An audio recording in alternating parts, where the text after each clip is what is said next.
I never thought that a simple, overheard phone call would be the thing to break everything I believed about my family. It started with laughter, soft at first, like distant thunder. I was sitting at my kitchen table, swirling a spoon in my chamomile tea, when I realized the call hadn't fully disconnected. And then I heard his voice. Brandon's voice. My son. She's too stupid to realize what's really going on. The air seemed to freeze around me. My spoon clinked against the porcelain cup, suddenly jarring in the quiet room. The scent of lavender from the candle Samantha gave me last Christmas floated gently, absurdly peaceful, as if the room didn't understand what had just happened. My hand trembled slightly as I reached for the phone. The line was still open. Brandon laughed again, and Samantha joined in. "Seriously," she said, giggling. "She practically handed it all to us. She thinks she's helping. God, what an idiot!" Brandon chuckled. "Let her believe that. As long as she keeps signing what we need, who cares what she thinks?" I didn't cry, not then, not yet. Instead, I placed the phone down as gently as I could. My fingers felt like they were made of glass, fragile, hollow, on the verge of breaking. The words echoed in my head, louder than any scream. I had raised him alone after his father passed. I had carried the weight of our little family for decades.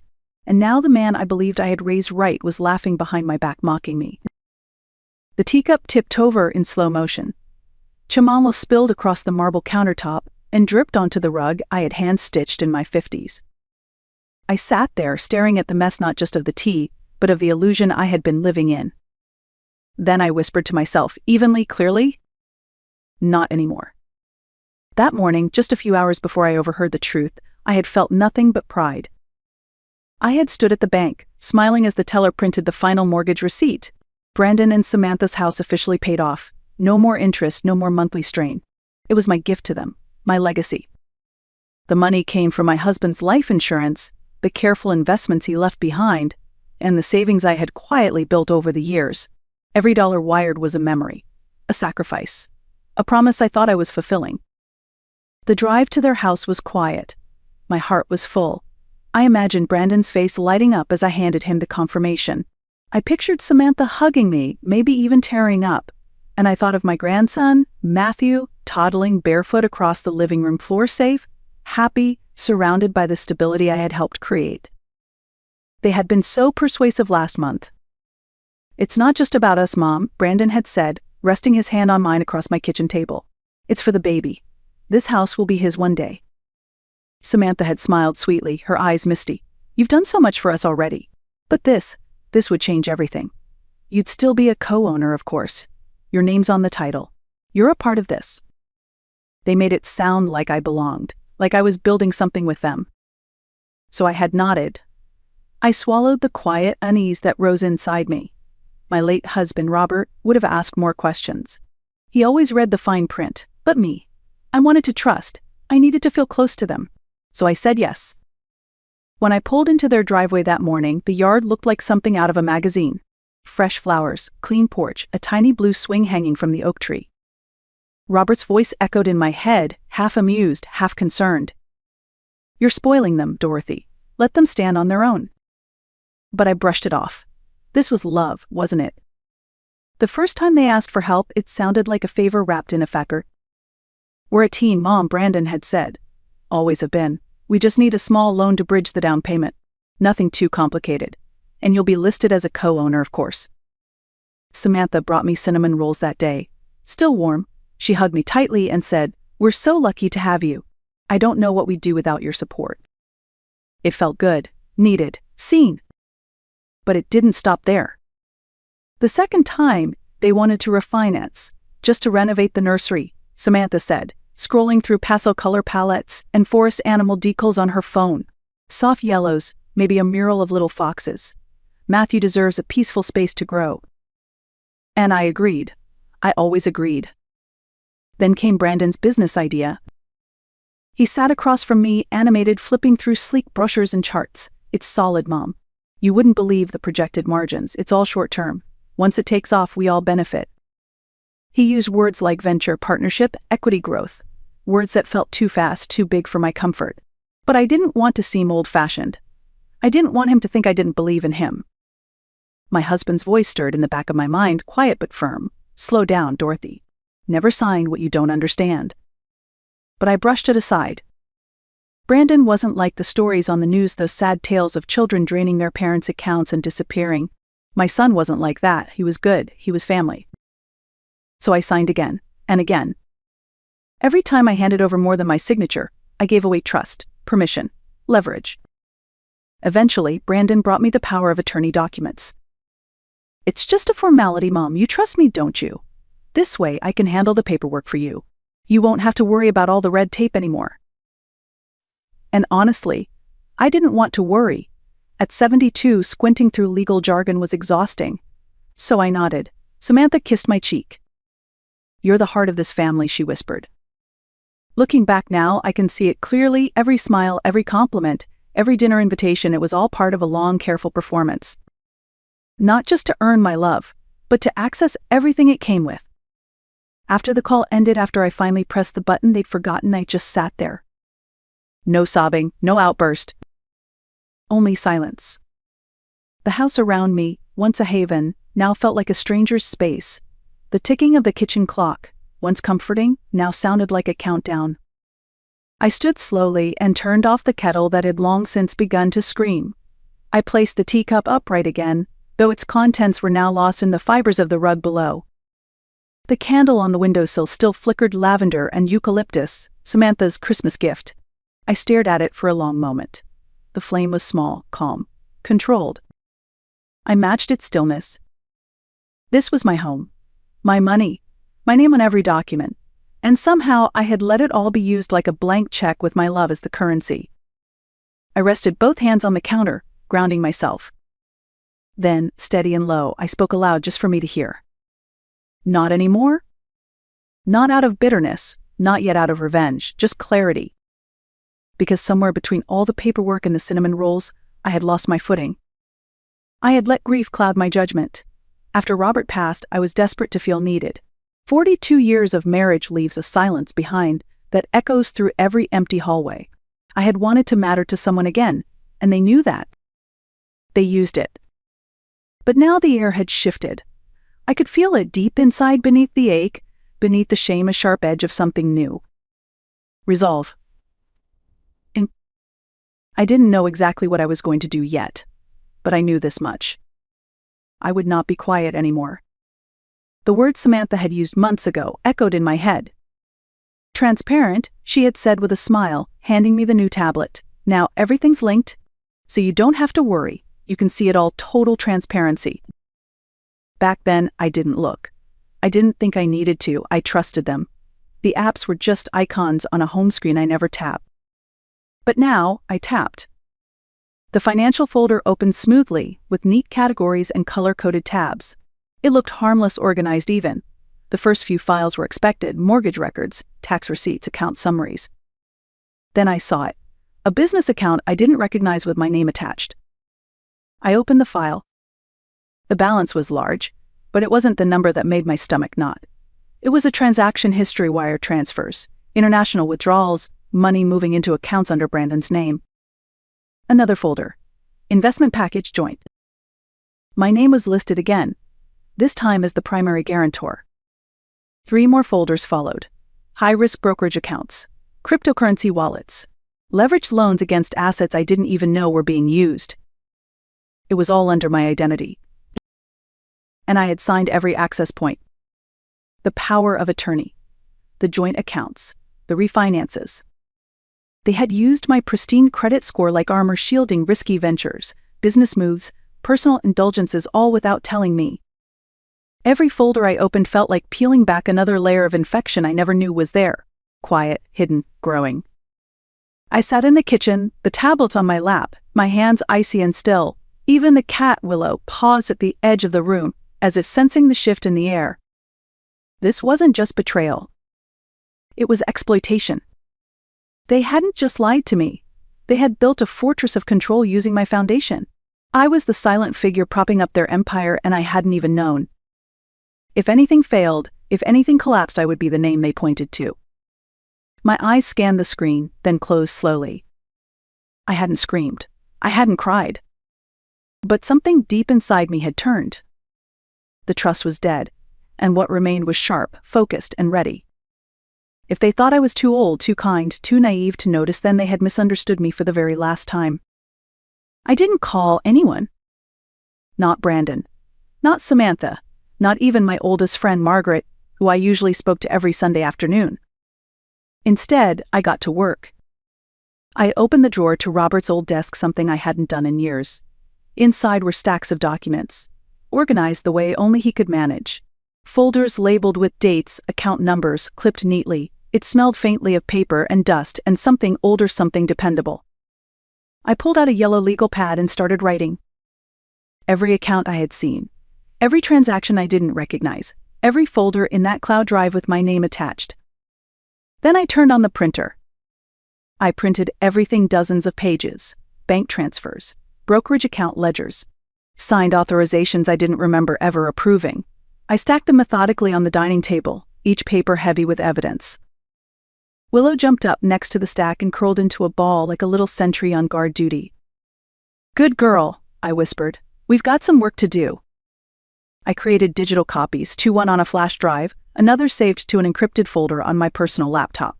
I even backed up the folder on a small external drive Robert once used for our vacation photos.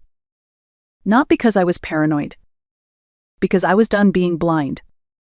With everything gathered, I sat back and reviewed it, all the structure of it, the quiet sophistication of how they built this web around me. This wasn't amateur. This was planned.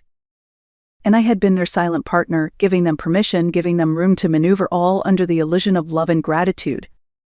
I wrote a new list on a fresh page. Revoke power of attorney. Freeze joint credit lines. Contact financial advisor. Update will and estate. Secure legal counsel. There was no panic in my chest, no rush of adrenaline, just a quiet certainty. I had been generous. I had been trusting. But I had never been stupid. And now the part of me that Robert had always said was quiet but steel had come to the surface. They had built this house of cards on the assumption I'd never look behind the curtain. Well, I had looked, and I wasn't going to stop there. The next day, I called Brandon. My voice was light, casual, familiar. "Sweetheart," I said, "I'd love to hear more about that business opportunity you mentioned last week. Why don't we sit down and go over it in person?" He hesitated for only a second. "Of course, Mom. That's a great idea." We agreed to meet at a cafe. Samantha liked one of those trendy spots with mismatched chairs and soft jazz humming from the ceiling speakers. She always called it rustic chic. I arrived 20 minutes early, ordered a pot of Earl Grey, and chose a table in the far corner, my back to the wall, full view of the entrance. And my small recording device carefully positioned inside my purse, angled toward the table. Brandon arrived right on time. He smiled, kissed my cheek, and sat across from me like nothing had changed. "You look great," he said. "So do you," I replied, returning the smile. "How's the baby?" He gave me a quick update, threw in a few sweet anecdotes, and then just as I expected, his tone shifted. "Actually, Mom, there's something I've been meaning to talk to you about." Here it came. "There's this incredible investment window," he said, leaning in slightly. "They've fast-tracked the timeline, and I just need a little more liquidity to finalize my position." "How much?" He glanced down as if calculating. 200,000. Short-term. Covered by our existing assets. Barely even a favor, really. I kept my expression warm. "You've already prepared the paperwork, haven't you?" He grinned. "You know me, always ahead of the curve. It's all ready just in case you're comfortable moving forward. And Samantha's on board with this too." "Of course, we both are." There it was again, the unified front, the emotional pressure dressed as partnership. I sipped my tea. "Let me review everything first. You know I like to be thorough." A flicker of surprise crossed his face, but he recovered quickly. "Absolutely, Mom. Take your time." We stood hugged goodbye. He didn't notice how tightly I held my purse. Inside, the recorder had captured every word. As I walked to my car, I whispered to myself, "Thank you, Brandon. You just gave me exactly what I needed."